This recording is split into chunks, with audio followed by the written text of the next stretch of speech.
Ladies and gentlemen, Martin Roberts. Hello.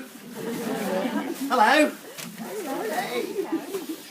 RoSPA asked me if I would take part in this campaign, and I didn't know that much about it.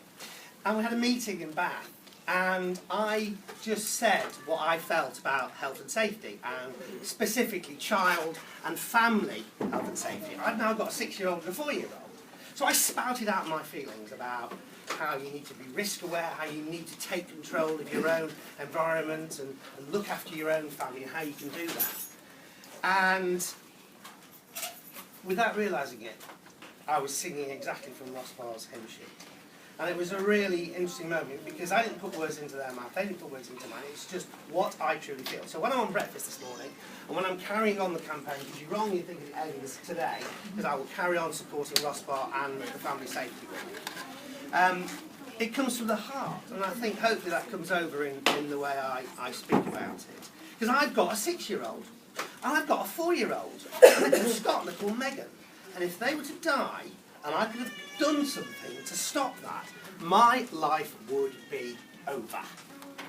But if I can do anything to stop my children being in danger, I will do it. It is my #1 priority. Forget the career, forget money, it's my family and protecting them. And the more people that can be told about some basic things that they can do to protect their family, why isn't that one of the most important messages that to try and get out to the community as a whole, to the UK as a whole?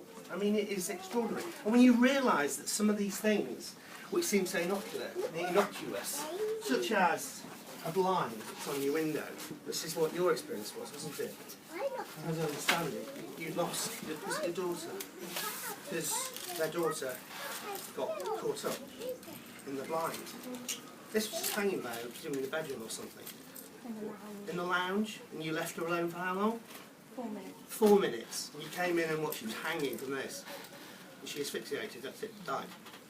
So your life overnight changed like that. I mean, how you've coped, I mean, all credit to you, and thank you so much for coming here today, because it must be so hard. But I want you to know that your loss is not a loss, it is a huge loss, but it's going to, hopefully if you do something, you can help us to get that message out. It won't mitigate in any way, but hopefully it will help to stop that kind of senseless accident happening. The silly things I've got on this table, the things that you can do. I mean, look at a pair of slippers for an old person. Everyone's got grannies here, or granddads, maybe, or just older people. You know, old slippers. We love our slippers, and yet these things cause 52,000 accidents in 1 year. This morning I was on breakfast and I had a chainsaw, and they wouldn't allow me to bring the chainsaw into this centre. I don't know why. But anyway, I said, I'll bring the chainsaw along to the children's centre. They went, can we think of something else to do? Anyway, more accidents are caused by slippers than by chainsaws. So again, it's about education. So that's what Family Safety Week's all about, is bringing it all together for 1 week when we focus on one element of age in a family every day, as you've heard from Tom, from little people up to, you know, the older generations and everyone in between, and focusing on the biggest risks to those individual groups. Now for you guys, I want to teach you one thing, and that's it. What happens if you go up a set of stairs and maybe your mummy and daddy have left them out there and they're just there on the side? What do you think happens maybe if you climb up a set of step ladders like this? What do you think might happen? Any ideas? You might fall! So let's take the first step on the ladder. You might be alright, but let's take the second step on the ladder. Oh. Now we don't want that to happen to you. Right, so if ever you see mummy and daddy leaving the step ladders out, just go and tell them to put them away. Okay?